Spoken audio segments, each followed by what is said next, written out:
തിരുവനന്തപുരം ലോക്സഭാ മണ്ഡലത്തിൽ ഇഞ്ചോടിഞ്ചാണ് പോരാട്ടം. 3 സ്ഥാനാർത്ഥികളും കളത്തിലിറങ്ങിയതോടെ തെരഞ്ഞെടുപ്പ് ആവേശത്തിലാണ് തലസ്ഥാന മണ്ഡലം. റിപ്പോർട്ട് നോക്കാം.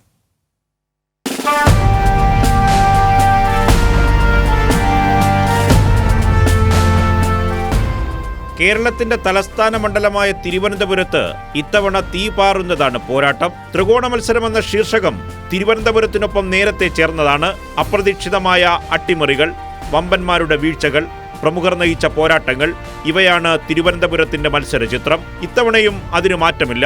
ഇടതുമുന്നണിയുടെ സ്ഥാനാർത്ഥി പന്ന്യൻ രവീന്ദ്രൻ തലസ്ഥാനത്ത് സുപരിചിതൻ.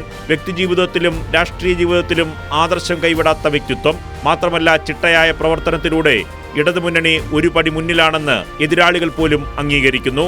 മാത്രമല്ല, ഒരു തവണ അട്ടിമറി വിജയത്തിലൂടെ തിരുവനന്തപുരത്ത് MP ആയതിന്റെ ആത്മവിശ്വാസവും പന്ന്യനുണ്ട്. ഞാൻ സ്കൂളുകളിൽ പോയി, കോളേജുകളിൽ പോയി, അതുപോലെ തൊഴിലാളികൾ തൊഴിൽ ചെയ്യുന്ന ഇടങ്ങളിൽ പോയി, അവിടെ എല്ലാം ചെന്നാൽ അവർ നമ്മളോട് കാണിക്കുന്ന ഒരു സ്നേഹമില്ലേ, ആ സ്നേഹം ഉള്ളിൽ തട്ടിയ സ്നേഹമാണ്. ചില പ്രായമായ സ്ത്രീകളൊക്കെ കെട്ടിപ്പിടിച്ചിട്ട് നമ്മളോട് പറയുന്നത് പോയിക്കോ, ഞങ്ങൾ കൂടിയുണ്ടെന്ന് പറയുമ്പോൾ അതൊരു അസാധാരണമായ ഒരു ആവേശമാണ് നമ്മൾ ഉണ്ടാക്കുന്നത്. ആ ആവേശം എങ്ങും കാണാം. UDF സ്ഥാനാർത്ഥി തരൂരിന് 4ാം അംഗമാണിത്. അതുകൊണ്ട് തന്നെ സിറ്റിംഗ് MP എന്ന നിലയിൽ തരൂരിന് തിരിച്ചടികൾ ഏറെയാണ്. 15 വർഷം തരൂർ എന്തു ചെയ്തുവെന്ന ചോദ്യവും ഇസ്രയേൽ അനുകൂല നിലപാട് മുതൽ പ്രാണപ്രതിഷ്ഠ വരെയുള്ള വിവാദങ്ങളും വോട്ടർമാർക്കിടയിൽ ചർച്ചയാണ്. തീരദേശവും ന്യൂനപക്ഷവും പഴയതുപോലെ തുണയ്ക്കില്ലെന്ന ഭയവും തരൂരിനെ അലട്ടുന്നുണ്ട്.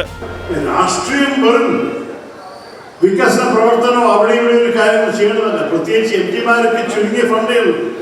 BJPക്ക് O രാജഗോപാലും കുമ്മനം രാജശേഖരനും പരാജയപ്പെട്ടിടത്താണ് രാജീവ് ചന്ദ്രശേഖറിന്റെ രംഗപ്രവേശം.